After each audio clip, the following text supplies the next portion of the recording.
Ah, perfeito. Muito bem. Estamos em direto? Ok. Perfeitamente. Espero que as condições de luz, de som, as condições de imagem estejam muito boas para vocês que estão aí em casa. Também agradecer a Deus por esta oportunidade de estarmos com saúde, de estarmos com vida e continuarmos com a nossa fé muito firme, apesar de todos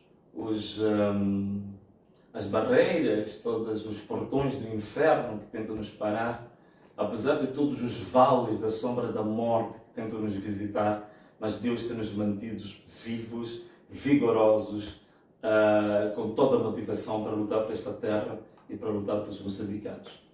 Bom, espero que vocês tiverem alguma dificuldade em matéria de som, em matéria de luz, em matéria de imagem, podem enviar as vossas mensagens para a nossa equipa de produção acompanhar se tudo está a correr bem. E até este momento não vejo nenhuma indicação da produção, não sei, estão a enviem as vossas mensagens, tudo indica que está tudo bem. Bom, perfeito. Não sei, temos aí quantas pessoas em direto neste momento, para ver se a gente pode arrancar ou não. 15 mil. Estamos com 15 mil pessoas em direto, penso que é um número razoável para nós iniciarmos a nossa live, não é? Bom, o que eu queria primeiro? Eu queria orar convosco, agradecer ao Senhor por tudo que tem feito por este Moçambique, por esta democracia que todos nós ansiamos, mas acima de tudo por ter aberto os olhos, ter tirado a venda, ter rasgado o manto que estava na cabeça, nos olhos, nos ouvidos e no coração dos moçambicanos. Hoje foi devolvida a política para as pessoas, a cultura cívica dos moçambicanos subiu, hoje as pessoas conhecem os seus direitos, as pessoas conhecem as suas obrigações, até as pessoas mais humildes, mais simples, que vendem tomate na rua, no passeio, hoje já sabem o que é o Conselho Constitucional, já sabem o que é a CNE, já sabem o que são os seus direitos, já sabem o que é a manifestação, o que é um protesto. Portanto, significa que há muitos ganhos que estamos a ter com esta luta. E queríamos também, já agora, nós queríamos também agradecer profundamente ao Senhor, sobretudo pela luz que nós vimos que está cada vez mais próxima para tornar Moçambique uma grande nação no mundo. Obrigado, Senhor. Bom, caros amigos, nós vamos ter essas lives todas as quintas-feiras e essas lives normalmente vão ter 3 secções. A primeira secção vai ser o VM7 prévio, portanto um ponto prévio.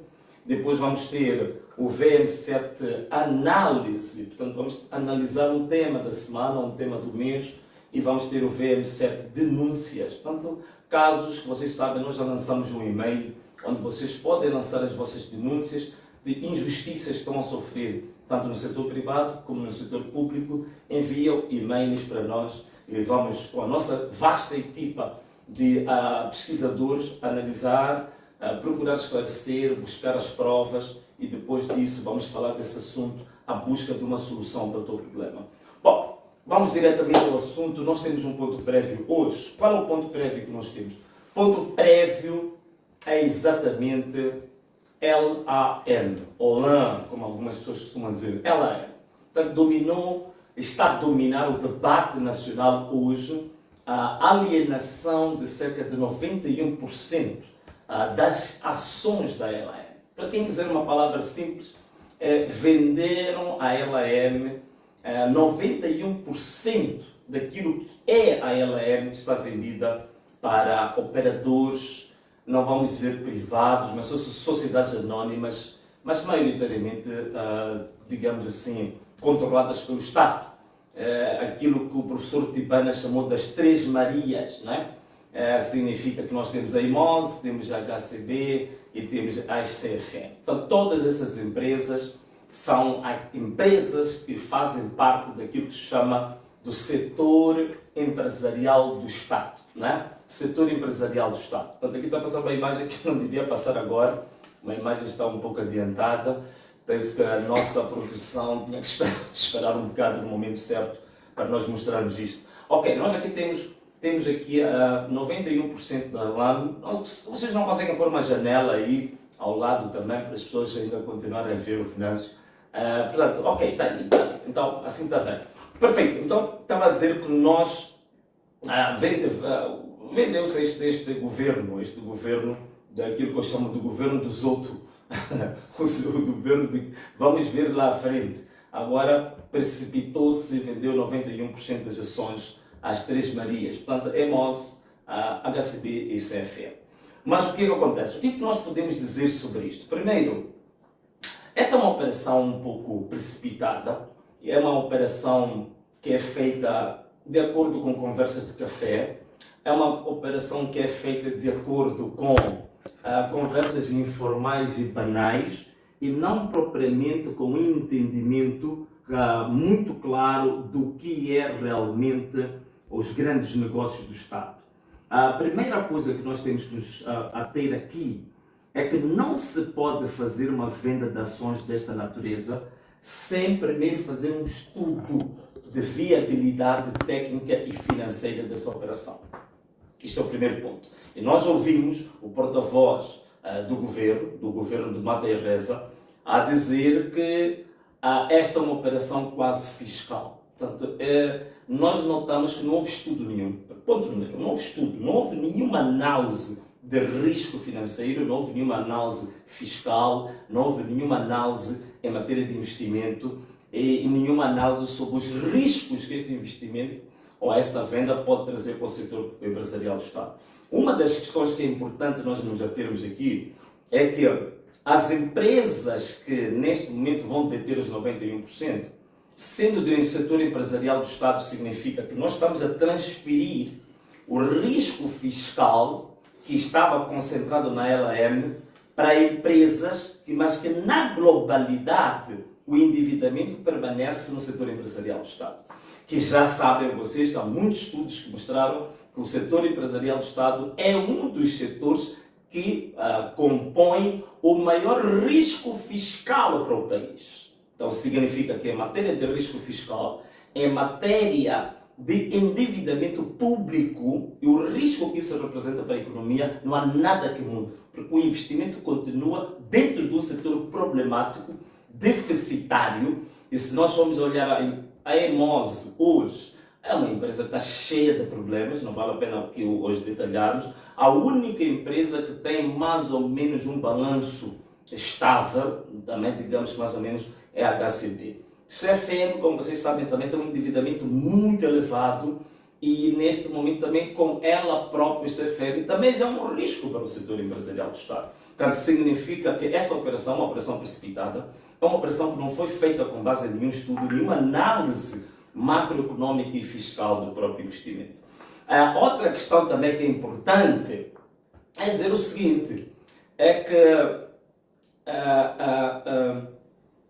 nós temos que perceber que o problema que a LAM tem não é só um problema de aeronaves. Agora está-se a falar de uma injeção, de uma recapitalização da LAM com investimento de cerca de 130 milhões de dólares e para adquirir cerca de 8 aeronaves. O problema não é esse. O problema não é só adquirir aeronaves. O problema das LAM não é um problema de ativos, né? Aeronaves, portanto, investimento nos ativos, mas acima de tudo é o modelo de gestão que a LAM tem. Esse é o grande problema. Se vocês não creem, há uma imagem que passou aí, agora pode passar. Nós tivemos no Tribunal Judicial da cidade de Maputo pessoas das LAM que recolheram os calabouços por causa de desvio e gestão danosa. Há uma imagem que mostra 50 milhões de meticais que foram desviados na LAM e há pessoas que foram julgadas por isso. Este é que é o grande problema que as LAM têm.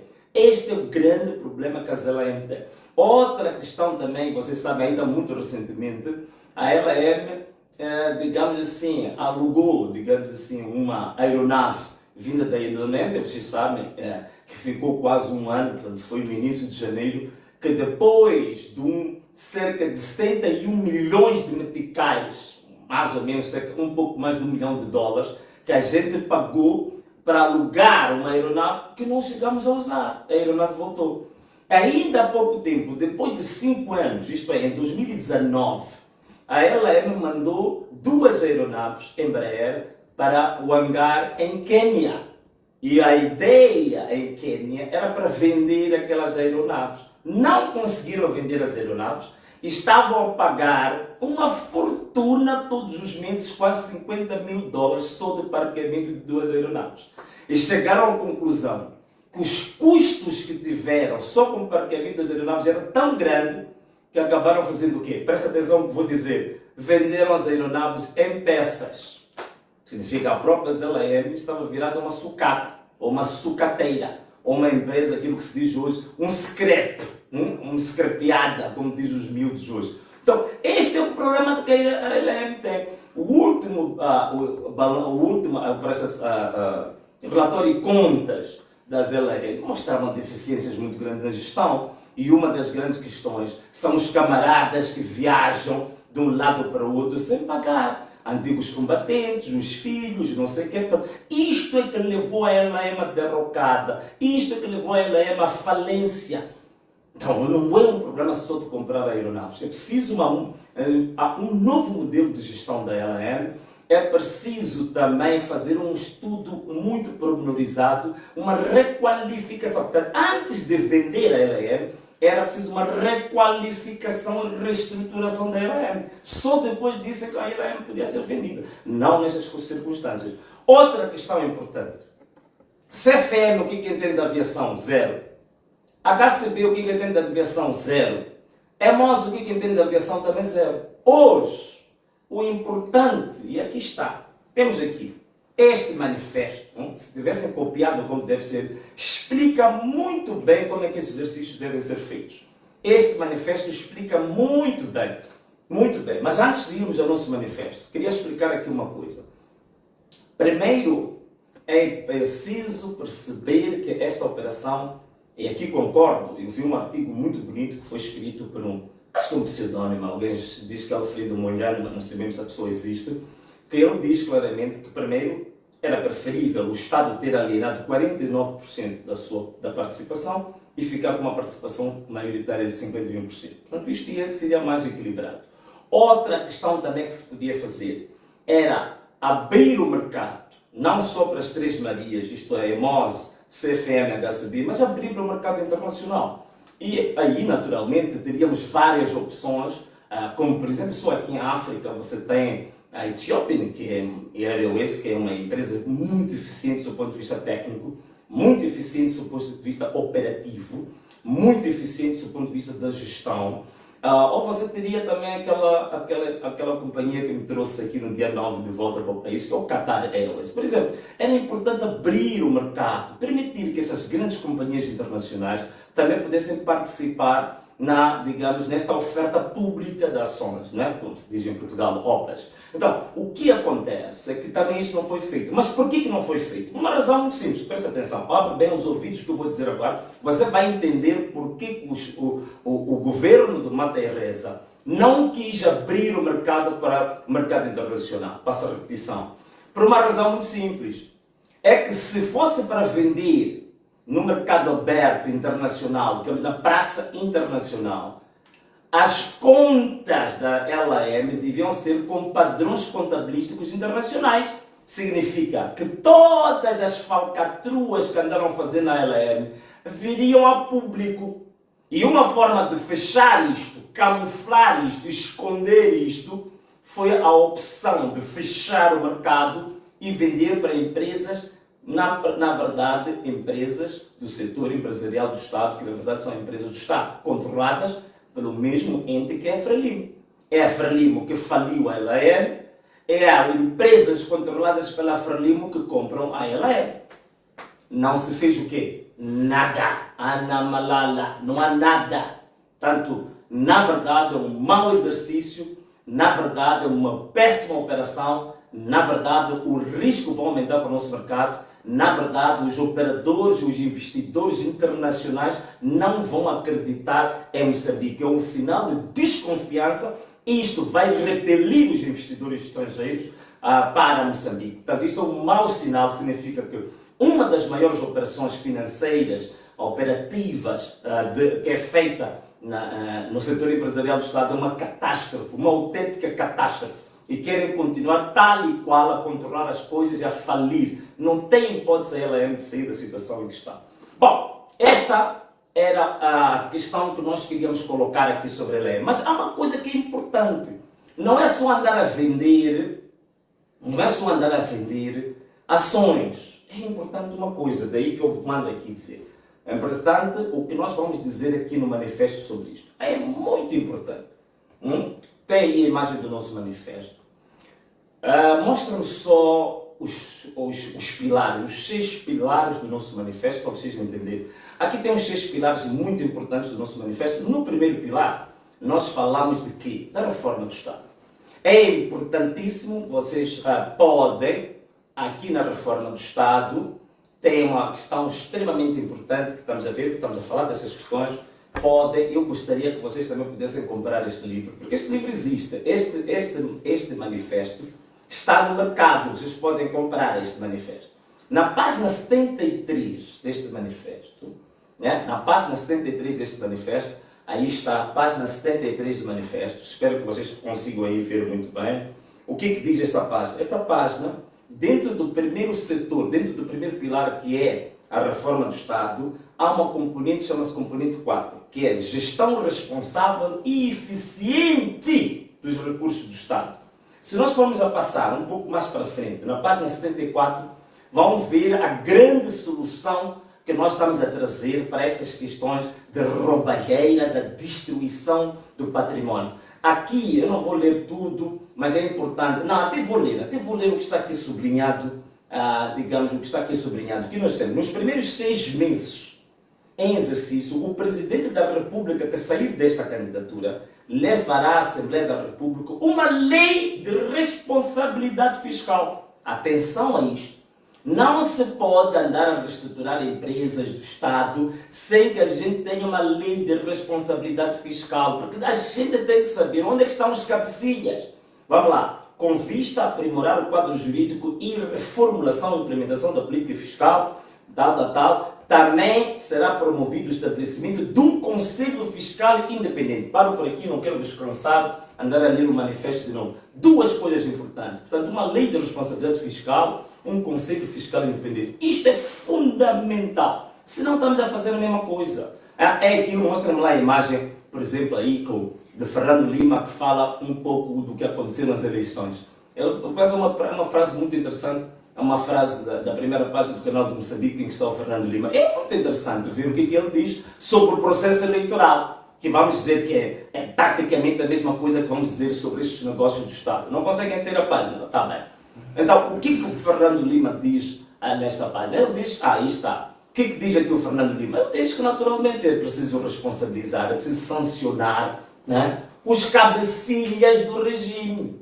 Portanto, aquilo que aconteceu no processo eleitoral, das irregularidades gravíssimas que foram cometidas, os ilícitos eleitorais, os crimes eleitorais, nunca se pode avançar para os passos seguintes sem responsabilizar os cabecilhas, os responsáveis por terem destruído o processo eleitoral, os responsáveis pela crise que o país entrou hoje, pela destruição que está sendo causada hoje. É preciso responsabilizar aqueles que estiveram na origem, na causa de toda a hecatombe, toda a destruição da transparência do processo eleitoral. A mesma coisa. Na LM, no setor empresarial do Estado, temos que encontrar quais são os cabecilhas na LM que destruíram os LM, que estão a destruir o setor empresarial do Estado. É importante isto. E isso só se fará com uma lei de responsabilidade fiscal e com um conselho fiscal independente. Esta que é a grande proposta, sob o ponto de vista legal, sob o ponto de vista normativo, que nós trazemos no nosso manifesto. Bom, alguém pode perguntar, mas como é que essa lei, o que traz a lei, como é que é esse Conselho Fiscal Independente? Bom, isso já é matéria da gente dar-lhes assessoria, não é? Se quiserem assessoria, podem vir. Mas se querem mais, comprem o nosso manifesto, que vê detalhes, como é que isto é feito em termos pormenorizados. Bom, caros amigos, o que nós temos agora? Também já vimos aqui o ponto prévio, agora podemos ver, vamos entrar numa rubrica que chamamos de VM7 Análise. VM7 Análise. Ok, o que nós vamos analisar hoje? Na rubrica VM7 Análise, vamos analisar a abertura do ano judicial. Penso que temos algumas imagens, não temos? A abertura do ano judicial. Esta é uma imagem que mostra a abertura do ano judicial. Bom, o que é importante aqui dizer que foi dito na abertura do ano judicial? Primeiro, o discurso do Matai Reza, o presidente da UIR, presidente, digamos, da Unidade Operativa de Assassinato do Povo. Ele faz um apelo, né, que os magistrados movam processos contra aqueles que organizaram manifestações e por aí fora. Portanto, é um exemplo típico de que, de fato, não se espera absolutamente nada desta pessoa em matéria da reforma legal, portanto, em matéria de independência de poderes, portanto, em matéria de autonomia dos órgãos de soberania. Portanto, continuamos com uma visão partidocrata, uma visão partidarizada ao extremo dos órgãos públicos. Portanto, o Presidente da República não tem que dar recados, não tem que dar instruções ao sistema judiciário, como é que o sistema judiciário funciona. Porque as manifestações, sim, podem ter parte negativa, podem ter parte criminosa, mas também pode ter parte de direitos. Então, o que leva o presidente Matai Reza a dizer que as manifestações só têm um lado negativo? E o lado negativo está com os manifestantes. O lado negativo não pode estar com aquele que mandou assassinar os manifestantes? Até mesmo no dia da tomada de posse, que assassinaram 3 jovens. No dia da tomada de posse, assassinaram 3 jovens e no dia seguinte foram fazer um culto interreligioso de arrependimento. Veja, assassinam 3 pessoas, dia seguinte há culto de arrependimento, no culto de arrependimento manda prender um pastor. Quer dizer, agora estamos aqui até a brincar com coisas de Deus. Isto é uma brincadeira de muito mau gosto. Então, é extremamente negativo esse discurso de dizer que tem que se levantar processos, responsabilizar manifestantes. O que é isso? Tem que responsabilizar o Bernardino Rafael, que mandou matar 400 pessoas e anda por aí a dar entrevistas. Portanto, este é o primeiro ponto. O segundo ponto tem a ver com o discurso do bastonário da Ordem dos Advogados. Não é? Portanto, este discurso, muita gente aplaudiu, mas eu quero vos chamar a atenção a uma coisa. Está bem aqui a lapela. Está a ouvir bem? Ok, muita gente aplaudiu o discurso e tal, um bom discurso, levantou questões candentes, foi muito ousado, foi muito corajoso. Bom, eu gosto muito do Dr. Martins, até somos amigos, temos falado de forma muito aberta, muito cordial, tenho ligado para ele a qualquer hora, temos uma relação muito boa. Mas agora, falando de aspectos do Estado, eu não fiquei muito satisfeito com este discurso, por uma razão muito simples, porque vejam só uma coisa, o único bastonário que não era ousado, que não era corajoso, que não era, digamos assim, motivado, que só foi o Cauio, né, que está na CNN. O resto dos bastonários sempre tiveram discursos inflamados, sempre tiveram discursos de vanguarda, sempre tiveram discursos espevitados, né, tiveram discursos com algum catalisador para mudança, para reformas. Todos eles sempre tiveram isso. Não vais encontrar nenhum discurso de nenhum bastonário que não tenha esta parte. Portanto, apenas nós nos atermos no discurso, na abertura da noite, isso não é suficiente. Isso é mais do mesmo. Portanto, o importante agora é nós avançarmos com medidas concretas, com ações ousadas, com coisas para mudar as coisas. Né? Passa na repetição. Por exemplo, o bastonário da Ordem fala da necessidade da despartidarização do Estado, fala da necessidade da revisão profunda da Constituição da República. Vamos analisar essas duas coisas. Para mim, há quanto tempo está-se a falar da despartidarização do Estado em Moçambique? Pelo que eu sei, praticamente há 30 anos, desde que nós tivemos as primeiras eleições multipartidárias de 1994, comecei a ouvir falar disso com o presidente da Câmara. A minha questão é hoje, o que é que a Ordem dos Advogados, em termos concretos, apresentou de um projeto, de uma iniciativa legislativa para a despartidarização do Estado? Nada. Estamos a ter um bom discurso agora sobre despartidarização. Vamos chegar ao fim do ano. O que a Ordem vai apresentar como iniciativa legislativa? Nada. Em termos de revisão da Constituição da República, Há quanto tempo? Quais são as propostas concretas de uma revisão da Constituição profunda feita pela ordem até hoje? Zero. Discursos bonitos. Atos concretos, efetivos, zero. Então, não nos atemos muito só nas palavras que podem nos inflamar de alegria, podemos exaltar, mas depois ficamos com uma mão cheia de nada. Então, eu estou a desafiar a própria ordem para passar um pouco para coisas mais concretas, para o plano mais concreto, para o plano objetivo, para o plano tangível. Nós queremos coisas tangíveis. Não queremos apenas discursos genéricos, abstratos, formais, doces, politicamente corretos e socialmente aceitáveis. Não, nós queremos coisas tangíveis. Só para vos dar um exemplo. O professor Gilles Stark, né, quando ainda estava a trabalhar, coordenou um projeto na égide da GDI, né, um projeto completo da revisão constitucional em Moçambique. É um projeto concreto que ele apresentou. Então, eu desafio a ordem a apresentar um projeto, não é? Projeto é aquilo que é feito na Assembleia da República, tanto as bancadas é que fazem projetos, quando é de fora são propostas, que apresenta uma proposta legislativa profunda da revisão constitucional, que faça isso a ordem, que o faça. Né? Só em Portugal, o professor Miranda, que é digamos assim, um guru do direito, né? Um constitucionalista, digamos assim, que está quase na Torre do Marfim, quando ele não concordou com a Constituição de Portugal, ele apresentou na Assembleia da República Portuguesa um documento de revisão geral da Constituição Portuguesa. Então, é isto que tem que ser feito. Não andar apenas em discursos. A gente fala da despartidarização do Estado, mas afinal de contas, o que é a despartidarização do Estado? O que é em concreto? Qual é a proposta que vamos apresentar que represente isso, que a ordem pode apresentar? Vamos lá ver, por exemplo, temos aí uma capa do Estatuto Geral dos Funcionários e Agentes do Estado. Vamos lá ver só um exemplo como aquele. Este estatuto eu estive a estudá-lo com alguns amigos nossos, juristas de Moçambique, de Angola, da Guiné-Bissau, que fazem agora parte da nossa assessoria jurídica.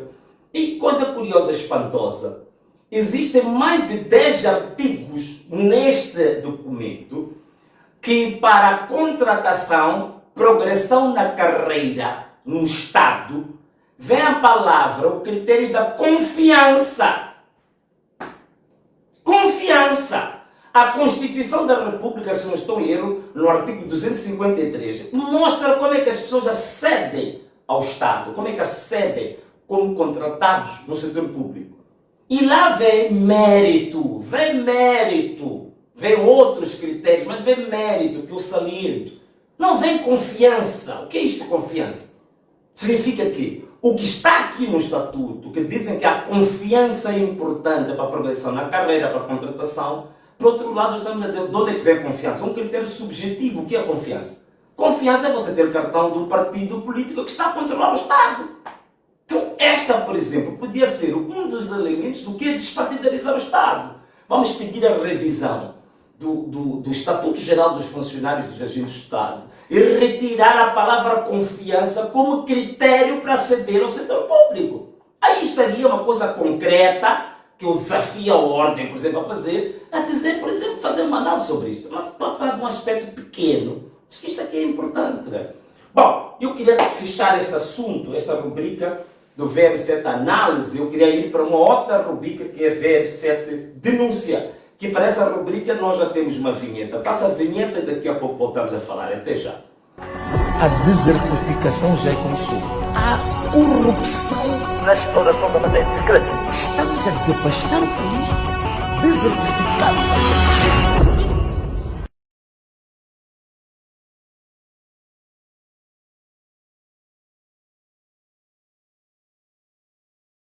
Ok, estamos de volta, agora estamos na rubrica VM7 Denúncias. Bom, a primeira denúncia que eu queria apresentar aqui é a denúncia sobre mim próprio. Também tenho o direito, né? Não vou apresentar só denúncia dos outros, também tenho que apresentar uma denúncia sobre mim próprio. Bom, agora corre muito, vi nas redes sociais, que na Procuradoria há uma reunião que estão a organizar para matar o Venâncio, estão querem mover muitos processos, crimes contra o Venâncio, querem dar cabo do Venâncio, porque querem prender o Venâncio. Tenho ouvido tanta coisa, muitas pessoas já até me ligam, epa, tens que ficar escondido, não saias de casa, porque houve uma reunião secreta, querem te abater. Epa, eu já disse, voltei ao país para enfrentar a justiça. Se há processos de crime contra mim, estou aqui disposto e vou responder perante a justiça. Portanto, eu não tenho medo absolutamente nenhum disso, nem medo de ser morto. Estou aqui, eu voltei ao país para enfrentar a justiça e continuar a lutar pelo meu povo. Portanto, isso é tirar o cavalinho da chuva, a questão de matar, de prender, não sei, isso não mexe absolutamente nada em mim. Agora, o que eu vou fazer é dizer o seguinte: essas coisas todas dos processos começaram contra mim. Eu ainda estava no exterior, estava exilado. Eu fiz, nessa altura, pedi a minha mandatária para fazer uma carta para o então, o ex-presidente da República, Filipe Jacinto Inhosse. Apresenta-me lá aí a carta, que está escrito o protocolo.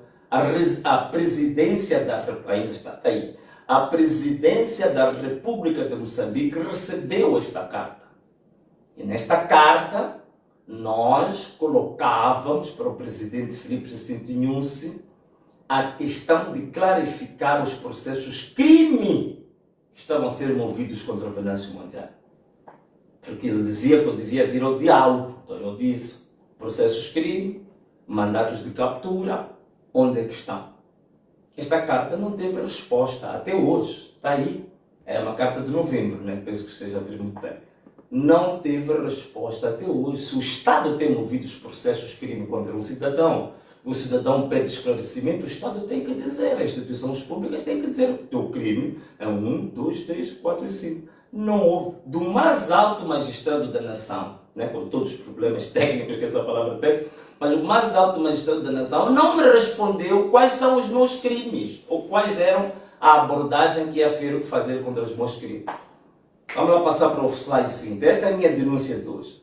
Portanto, para além disto, nós solicitamos, né, enviamos, ainda bem, aqui está, nós enviamos um pedido para a Procuradoria-Geral da República para esclarecer, porque eu ouvia falar, até vi comunicados da Procuradoria a falar de crimes do Venâncio, da responsabilidade civil. O Venâncio que nunca tinha sido notificado, o advogado do Venâncio nunca foi notificado, a mandatária do Venâncio nunca foi notificado, mas a Procuradoria estava a comunicar com o povo via redes sociais. Então nós enviamos um pedido à Procuradoria a solicitar esclarecimentos e informação de quais são os crimes movidos contra o Venâncio Mondlane. Infelizmente, até hoje que eu vos falo, passado mais de quase 2 meses, a Procuradoria pura e simplesmente não responde. E veja que nesta carta, nessa segunda página, ainda pedimos audiência. Está aí, está escrito.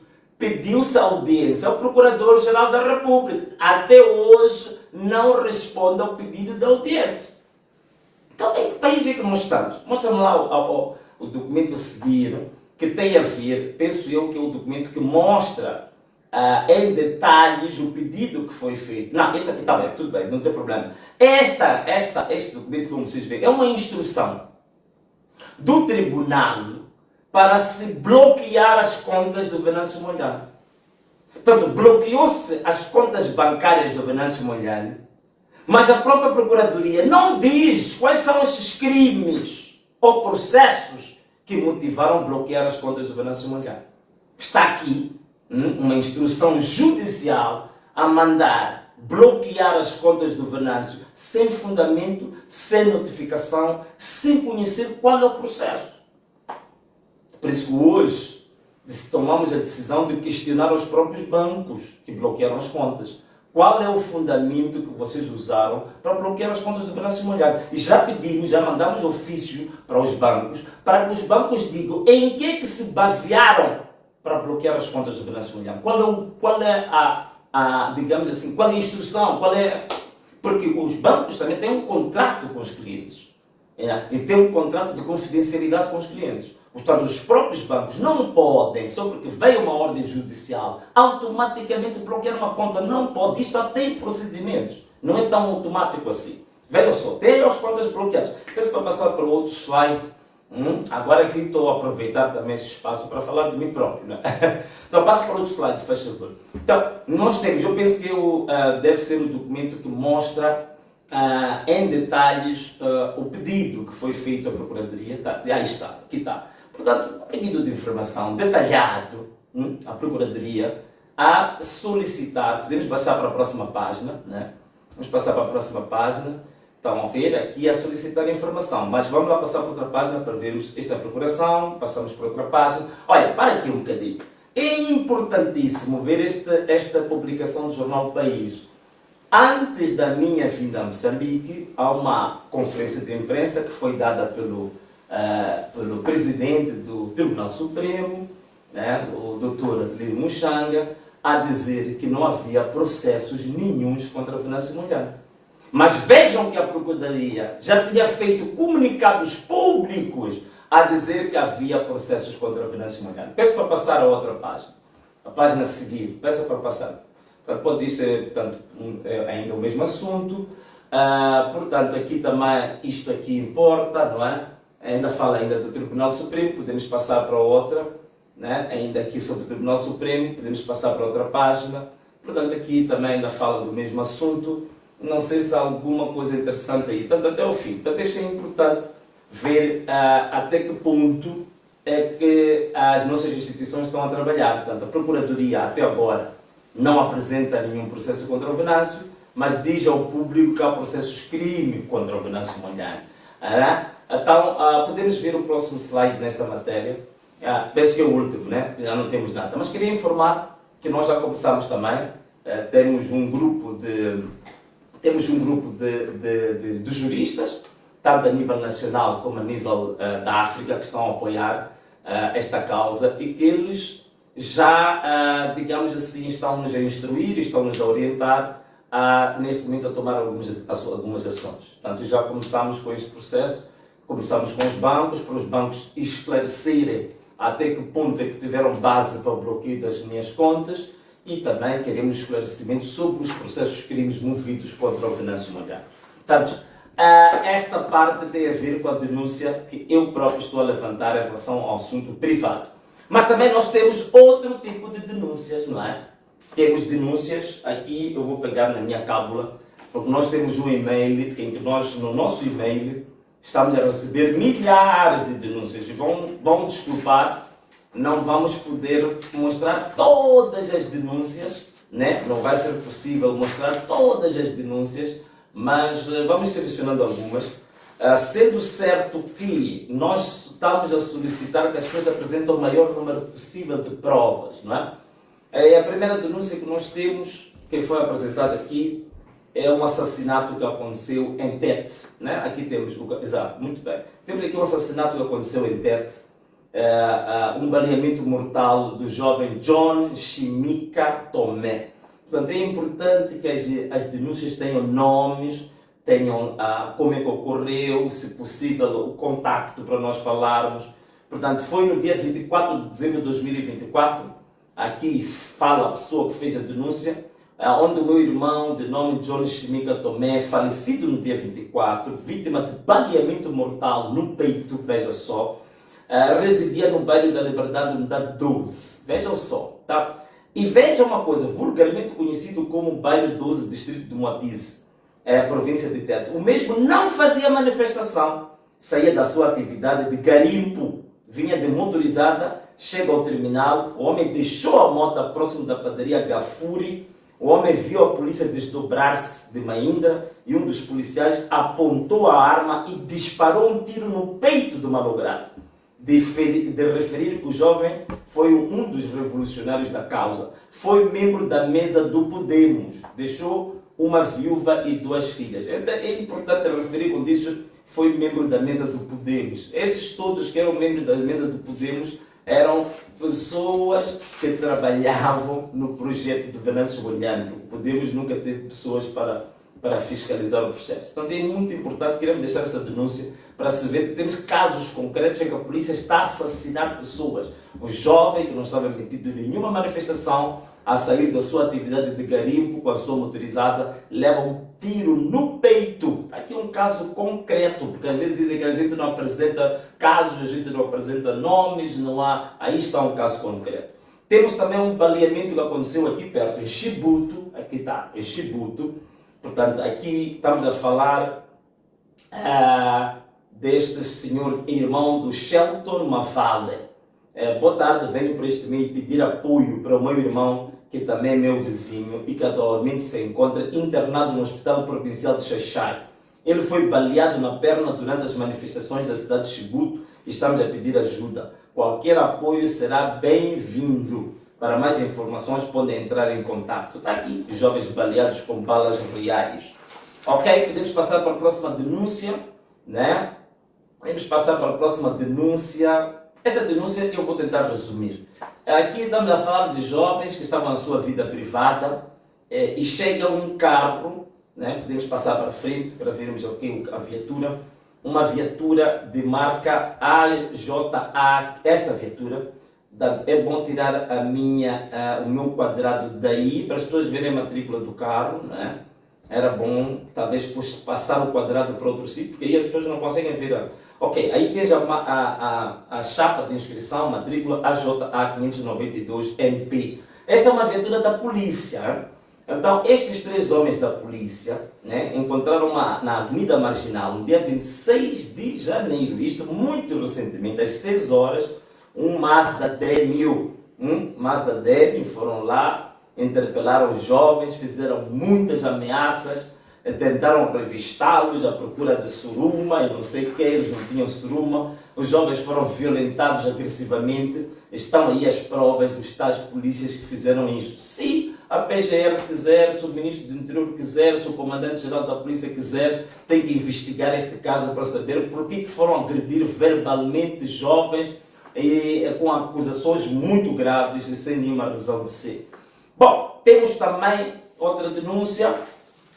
Temos uma denúncia aqui, qual é que é? Já estamos próximos, sabe? Estamos aqui a terminar. Temos aqui essa denúncia que aconteceu no bairro de Nitiqueire, Nampula. Domingos Saúde, baleados pelos agentes da polícia, não é? Saudações, espero que esteja bem de saúde. Fui baleado na perna no dia 15 de janeiro pelos agentes da PGR e não estou a receber tratamento, sem assistência médica, sem direito à visita, muito menos apoio familiar. Portanto, essas pessoas estão a pedir apoio. Eu gostaria, nós já passamos várias vezes os números das mães solidárias que estão em todo o país a ajudar essas pessoas que estão nessas condições. Portanto, quem puder é só contactar as mães solidárias e passar, digamos, os números e passar a ajuda necessária, não é?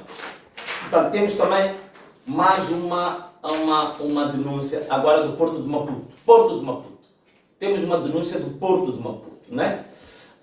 Temos aqui uma denúncia de trabalhadores do Porto de Maputo que falam da exploração do homem no Porto de Maputo. Exploração, como dizia o Samora Machel, exploração do homem pelo homem. Então eles dizem que são estivadores de várias empresas, como a Manica Moçambique Terminais, RGB e tantas outras, e que são parte do departamento de engenharia. São jovens estivadores que dizem que recebem 1.500 por cada 15 dias. Vejam só, esse tipo de trabalho tão pesado a receber abaixo do salário mínimo da agricultura, que é o setor mais baixo. O setor da agricultura, mostra-me a imagem do Porto, faz favor. O setor da agricultura, o salário mínimo são 5.800. O setor aeroportuário está-se a dizer 1.500 a cada 15 dias, está a dizer 3.000 meticais por mês. A começar aí já uma grande violação. O Ministério do Trabalho tem que atuar aqui. E para além disso, dizem que trabalham sem um tal chamado HST, Higiene e Segurança no Trabalho. Portanto, estão expostos a poeiras, porque vocês sabem que no Porto de Maputo há vários minérios que são transportados. Estão expostos a poeiras dos vários minérios e não têm assistência médica, não têm assistência medicamentosa e estão a receber abaixo do salário mínimo. E outra coisa que dizem que já passam muitos anos, a tabela se mantém não temos direitos a contratos, é a refeição que chega é prejudicial à saúde por conta da exposição a poeiras e vários minérios. Pedimos intervenção do presidente Venâncio Antônio Vila Mulher. Está aí, estamos a apresentar. Ninguém diga que isto não foi dito em público. Está aí um caso. Se for averiguado, os trabalhadores não tiverem a dizer a verdade, vai ficar sabido. Se estão a dizer a verdade, então tem que se corrigir. Tem que se corrigir essa situação. Temos também uma denúncia aqui de racismo, maus tratos, no Casino Marina. Desculpa, eu vou dizer os nomes. Agora, se provar depois que o que foi dito não é verdadeiro, que se diga, mas vamos dizer os nomes, porque essas pessoas não têm voz, não têm onde ir se queixar. Tem uma denúncia. Dizem que aqui os trabalhadores são tratados como animais. E tem lá um senhor que diz que é do Sri Lanka, que ele é o tal chefe, que diz que manda ameaças, trata os moçambicanos como se fossem cachorros, chamam-os de macacos e trabalham mais de 10 horas por dia. E dizem que não, isso são princípios da Sri Lanka. Então estamos em Moçambique, mas em Moçambique nós temos que ser guiados para a lei do Sri Lanka, não a lei do Moçambique. E infelizmente os trabalhadores dizem que já foram várias vezes reclamar no Ministério do Trabalho e não tem, infelizmente, não tem resposta absolutamente nenhuma. Aqui está trabalho, Ministério do Trabalho, Inspeção de Trabalho, verificar o que está acontecendo com os trabalhadores e corrigir isto. Nós, no nosso país, não podemos ser tratados assim, como macacos, ser tratados como cães, sermos tratados como animais.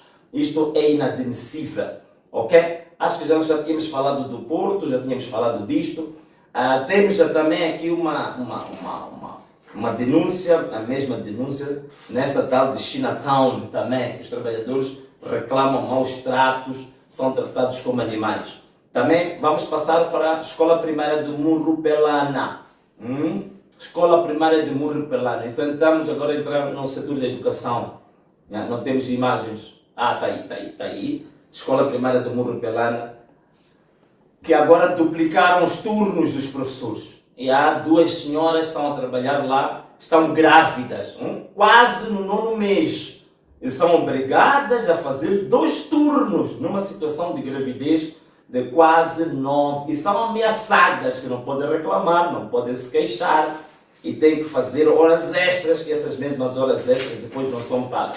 O Ministério da Educação tem uma nova ministra, tem um caso para averiguar e verificar o que está a acontecer aí. Depois, por último, temos temos uma denúncia da Universidade de Eduardo Mondlane, a universidade onde eu estive lá presente, onde eu me formei, e aqui os estudantes reclamam porque as taxas de inscrição, estão demais, não é? São cobrados agora 1.530 meticais de inscrição por disciplina, contra os 600 meticais da taxa normal. Isso justificando que houve atrasos, a taxa agravada por estar fora do período estipulado para o fim do curso. Portanto, como está fora do período estipulado para o fim do curso, estão a sofrer um agravamento da taxa para 1.530 meticais, quando devia ser de 600. Estava a falar da universidade pública. Universidade pública, não é privada. E as pessoas a tratarem as coisas como se estivessem no setor privado. Não, isto não faz sentido. Setor público, onde é que as pessoas vão sentir a distribuição dos recursos naturais do país? É aqui, no setor público. Não podemos estar a aplicar taxas, esse tipo de medidas, como se fosse o privado. É a forma de redistribuir a riqueza, redistribuir os dividendos para os moçambicanos. Bom, caros amigos, este foi o programa de hoje, mas eu queria dizer o seguinte. Nós já instalamos o governo sombra, como alguns dizem, governo alternativo, ou sei lá, outro tipo de coisas, mas nós chamamos de governo do povo. E o governo do povo vai passar a fazer isto que estamos aqui a fazer.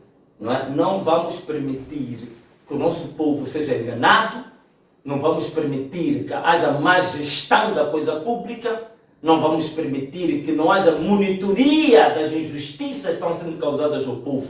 Vamos estar aqui e vamos apresentar propostas, como também estamos a preparar uma proposta alternativa do programa quinquenal do governo. Já está aí. Vamos trazer qual é o programa quinquenal do governo adequado para 5 anos para desenvolver Moçambique. O que é importante? Então, nós temos já um programa que vamos apresentar ao público. É isso que vamos fazer. Se for para falar da lei de petróleos, vamos apresentar uma lei alternativa de petróleos. Se for para falar da política de educação, vamos apresentar uma política alternativa para a educação. Então, é este o papel que nós vamos continuar a desempenhar, estando do lado do povo, defendendo o povo e usando todos os meios para mostrar que, de fato, as pessoas votaram num manifesto e é isto que as pessoas querem ver implementado.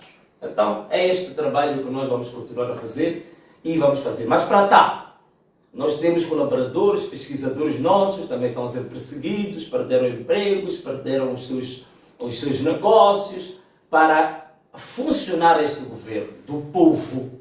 Então nós vamos pedir que você contribua. Para contribuir, aqui estão as várias formas de contribuição.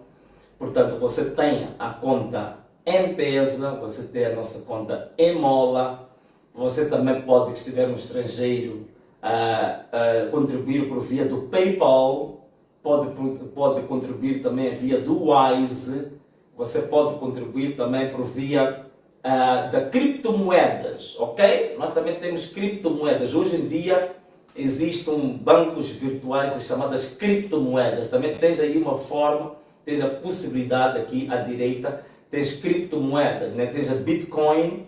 E a outra, o que é que nós temos aqui? Portanto, temos duas possibilidades de criptomoedas.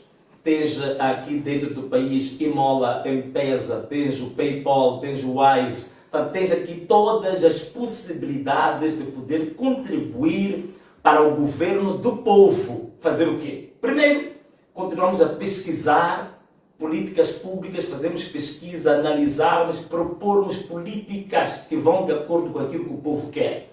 2. Continuarmos a fazer visitas no terreno ao nosso povo, denunciando injustiças, apoiando as pessoas que estão a ser baleadas, estão a ser presas, estão a ser feridas. Portanto, é este trabalho imenso que é importante e o governo do povo precisa de dinheiro. Vamos falar abertamente que precisa de dinheiro e você vai contribuir com isso.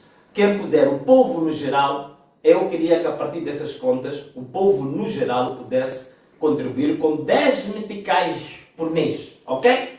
Manda ali para o M-Pesa, por Emola, 10 meticais por mês é suficiente. Todos os meses tira só 10 meticais para o nosso M-Pesa, tira 10 meticais para o nosso Emola. Você estará a ajudar o governo do povo para que a gente continue a lutar, para que não prevaleçam os assassinatos, para acabar com as balas comuns como aquelas que nós fomos ver em Tete, para acabar com baleamentos, para acabar com os raptos, para acabar com os sequestros, para acabar com a roubalheira dos fundos públicos, para acabar com essas políticas desastrosas que estão a acontecer agora com o nosso próprio Estado, com o nosso próprio país. Não é? Então, tudo isto é preciso que o governo do povo esteja forte, que o governo do povo tenha capacidade financeira de se manter vivo. Então, queria pedir o seu apoio, povo no geral, nosso povo, tira 10 meticais só, manda para o nosso Emola, para o nosso M-Pesa por mês, 10 meticais por mês é suficiente. Depois temos as contas PayPal, temos a conta Wise, temos criptomoedas também, você pode enviar criptomoedas, né? Tá? Você pode enviar criptomoedas também para nós. Bom, caros amigos, e assim foi mais uma edição VM7 Live do Governo do Povo de Moçambique. Foi um prazer enorme trabalhar para si, foi um prazer enorme estar aqui fazendo este trabalho em prol dos moçambicanos, em prol de Moçambique, em prol das gerações vindouras, as gerações futuras. O que é que nós vamos dizer agora? Ana Malala! Um forte abraço, um beijo e tchau!